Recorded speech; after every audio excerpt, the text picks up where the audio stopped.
Բարև ձեզ, մենք ID Bank-ի հետ շարունակում ենք զեղծարարների մասին ֆինանսական ոլորտում խոսել, որպեսզի դուք լինեք ավելի պաշտպանված, ու հիմա շատ տարածված դեպքերի մասին, ինչպես է աշխատում զեղծարարների սցենարը։ Առաջինը իրենք հիմնականում գալիս են ձեզ մոտ Facebook-ում կամ Instagram-ում գովազդի միջոցով, բայց դա կարող է լինել նաև Telegram-ով կամ WhatsApp-ով։ Դուք կարող եք հանդիպել նմանատիպ գովազդներ, շատ այսպես գայթակղիչ, օրինակ գրված է, որ ID Bank-ը 25 տարեկան է, կամ իր դրամը 100 տարեկան է, մեկ абսուրդ բաներ կարող են նույնիսկ լինել, ու դրա պատճառով ուրեմն ձեզ բոլորիդ հասնում է 20,000 դրամ, 50,000 դրամ, մեկ առաջարկում են անցնել ինչ-որ հարցումներ, որպեսզի այդ հարցումը անցնելու համար դիմաց դուք ստանաք այդ ձեր գումարը, ու վատ գումարներ չեն առաջարկում։ Ցավոք նաև շահագործում են օրինակ շատ սիրված դերասանների, երգիչների պատկերները, այդ մարդկանց նկարներն են դնում, իրանք բնականաբար այդ դրա մասին բացարձակ չգիտեն, բայց զեղծարարները լավ գիտեն, թե ում դեմքը տեսնելով մարդիկ կարող են վստահություն զգալ ու հավատալ այս ամենին, դրա համար եթե մեկը պատկերված է այնտեղ, դա բացարձակ չի նշանակում, որ այդ մարդը ընդհանրապես գիտի, որ իր դեմքը օգտագործվում է։ Ինչ է լինում դրանից հետո։ Եթե մարդ հանկարծ գայթակղվեց, հավատաց, կտացրեց, ինքը հայտնվում է մի կայքի վրա, որը նմանակում է բանկի կամ էլեկտրոնային դրամապանակի մուտքային էջը։ Եվ այնտեղ առաջարկում է ներմուծել ձեր գաղտնաբառը, այստեղ չխաբնվելու, իհարկե առաջին հերթին չխաբնվելը պետք է ուշադիր տեսնել, թե ով է տարածում այդ գովազդը, որովհետև եթե օրինակ ID Bank-ն է ինչ-որ իման առաջարկում, այդ գովազդ տարածող էջը հենց բուն ID Bank-ի էջն է, իսկ այստեղ դուք կարող եք նկատել, որ ինչ-որ անկապ էջեր են, կարող է ինչ-որ կոտրած էջ լինի, օրինակ կահույքի վաճառքով զբաղվող, կարող է ուղղակի 3 ստեղծված ինչ-որ մի էջ լինի, այնքան որ ինչ-որ մեկով տարածեն ու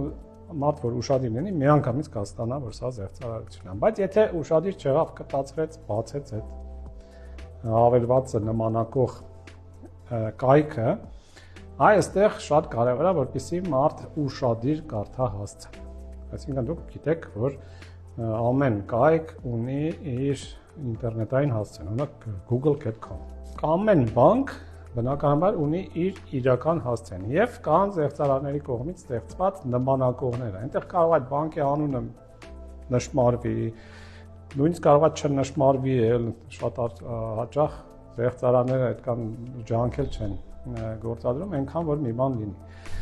Դուք պետք է անպայման համոզվեք, որ գաղտնաբառը ներմուծում եք հենց ձեր բանկի կայքին ու հասցեն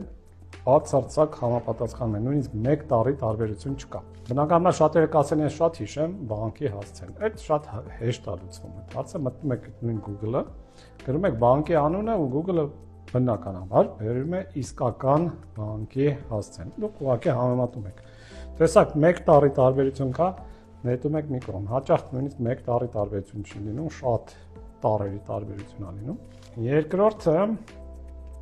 եթե դուք ուշադիր չեղաք, այստեղ դուք կարող եք լուրջ վտանգ ձեզ կարող է սպառնալ, որովհետև ինչն է գործը։ Տեսեք, մենք խոսում էինք անցյալ տեսանյութում, որ ձեր գաղտնաբառը նաև մեկ անգամյա գաղտնաբառը, որ գալիս է SMS-ի կոդի միջոցով, ոչ ոքի տալ չի կարելի, մենակ ճիշտ ստուգված կայքերի վրա։ Ու այստեղ դուք մտնում եք կեղծ հավելված, կեղծ կայք, ու ինքը ուզում է այդ SMS-ով եկած կոդը։ Եթե դուք սխալվեցիք ու այստեղ ներմուծեցիք, ձեր անունով ինչ ասես կարող են կատարել, որտեղ փաստացի զուգահեռ հանցագործը մտնում է